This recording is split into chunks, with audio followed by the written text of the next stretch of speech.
Венеция за один день. Вы скажете, это нереально. И я с вами категорически соглашусь.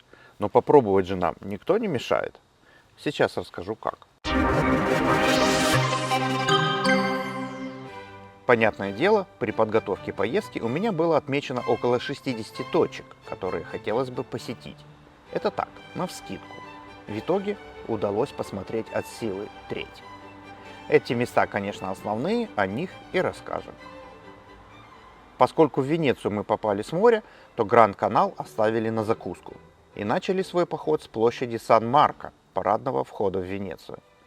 Хотя площадь не так уж и велика, именно здесь располагаются такие памятники архитектуры, как собор Святого Марка, колокольня Сан-Марко, дворец Дожи. Главной изюминкой площади считается большая стая голубей, но на этот раз они позировали, видимо, в другом месте. Но и без них на площади только успевали крутить головой. Справа от нас внимание требовал дворец Дожи, главная резиденция венецианских правителей. Выполненный в готическом стиле и построенный в XII веке, он буквально парил над площадью благодаря своим ажурным украшениям. Рядом с ним собор Святого Марка. Удивительно, но стоит он на десятке тысяч свай из лиственницы. В средние века точно знали, что при соприкосновении с водой этот материал не разрушается, а становится крепче и тверже. А еще тут захоронены мощи апостола Марка, и хранится множество предметов, привезенных сюда из многочисленных крестовых походов. После собора достаточно повернуть голову направо и увидите часовую башню Святого Марка. На ее вершине две фигуры мавров, бьющих в большой колокол. Ниже красуется крылатый лев. Следующий ярус – статуя Богоматери с младенцем, под ней синий-золотой циферблат. С часовой башней, кстати, связана следующая легенда.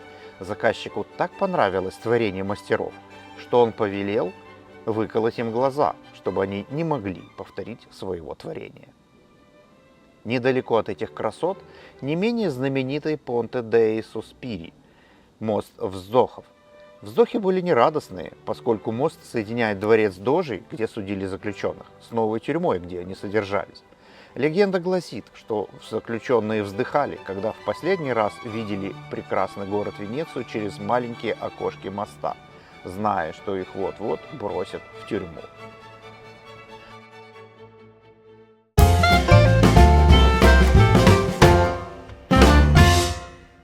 Стоило нам только отойти от традиционных туристических маршрутов, как сразу стали свидетелями обычной жизни венецианцев.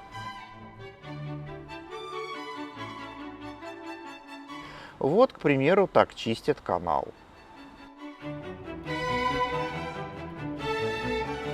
А вот перевозка товаров.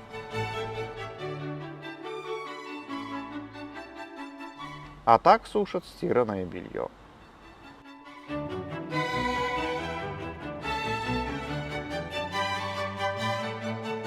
А наша следующая локация, минут в 20 от площади – Арсенал. Здесь с XII века строили боевые корабли, основу могущества Венецианской республики. В свое время это было крупнейшее промышленное предприятие средневековой Европы. Рекомендую заглянуть в один из сотопортего Венеции. Это типа входа во дворик. Этот посвящен Деве Марии за спасение в средневековье района от чумы. Якобы дальше этого прохода чума не прошла. Он украшен религиозными картинами и самим изображением Девы Марии.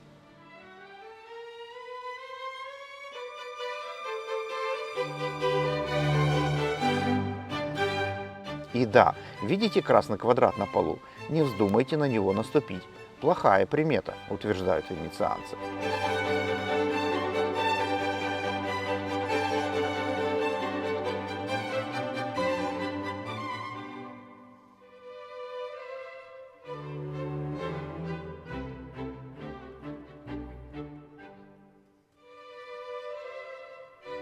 А это церковь Сан-Лоренцо, в которой якобы был похоронен знаменитый путешественник Марко Поло. Правда, затем его прах как-то потеряли, и где он, до сих пор никто не знает.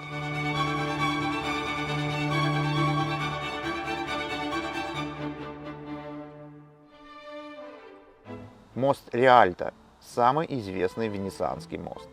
До 1854 года он был единственным сооружением, построенным через Гранд-канал. Он был построен в самом узком месте этого Гранд-канала и опирается на 12 тысяч свай, забитых в дно лагуны. А прямо на мосту открыто больше 20 лавочек, но цены в них немилосердные. А это церковь Сан-Джакомо-ди-Риальто, самая старая церковь Венеции. Построена была аж в XI веке. А вот такой она была в XVIII веке. Как видите, почти не изменилась. Тут же небольшая гранитная статуя XVI века, известная как Горбун. Стоя на коленях, он держит постамент, с которого в былые времена зачитывались законы. Тут же рядом рыбный рынок Риальто, старейший рынок в Европе, который работал еще в средние века. По утрам венецианцы приходят сюда, чтобы побродить по рынкам в поисках рыбы, фруктов и овощей. Именно по утрам, к обеду, когда мы сюда добрались, рынок уже опустел.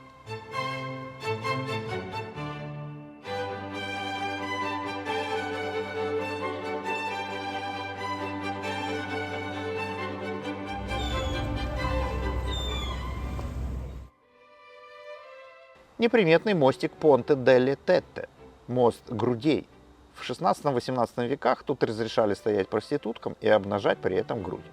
И нечего ухмыляться. Налоги на проституцию, например, полностью финансово обеспечивали выполнение работ в арсенале.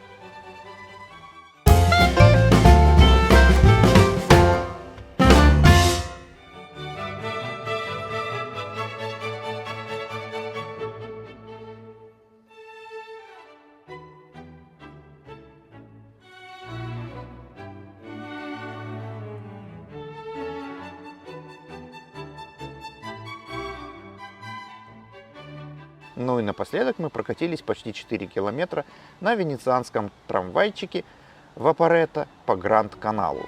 Извиваясь в форме перевернутой буквы «С», он проходит сквозь весь город.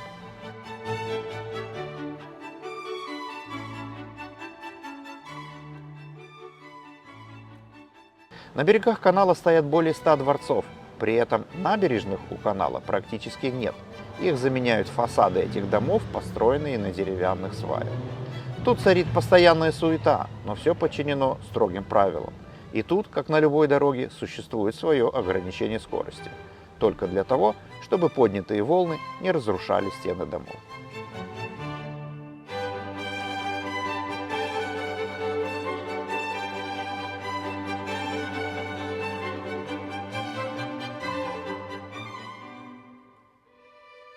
Среди множества красивейших зданий в глаза бросается малая церковь Святого Симеона. Мало того, что это малая церковь больше, чем рядом находящаяся большая, так еще ее купол почти равен объему самой церкви. Существует легенда, что Наполеон, взглянув на храм, сказал: «Видал я церкви без куполов, но купола без церквей никогда». А вот Фондака деи Турки, бывшее турецкое подворье. Это одна из старинных построек города, возведенная в XIII веке. Сейчас здесь расположен музей естественной истории.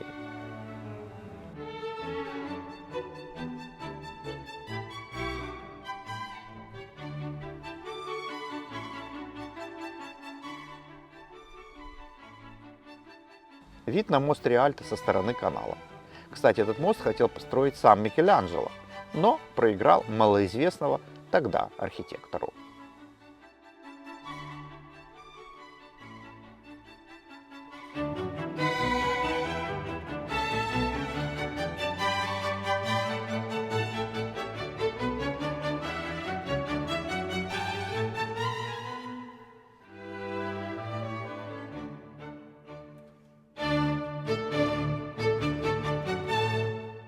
А об этом дворце Кадарио ходят зловещие легенды, поскольку большинство его владельцев заканчивали свою жизнь суицидом.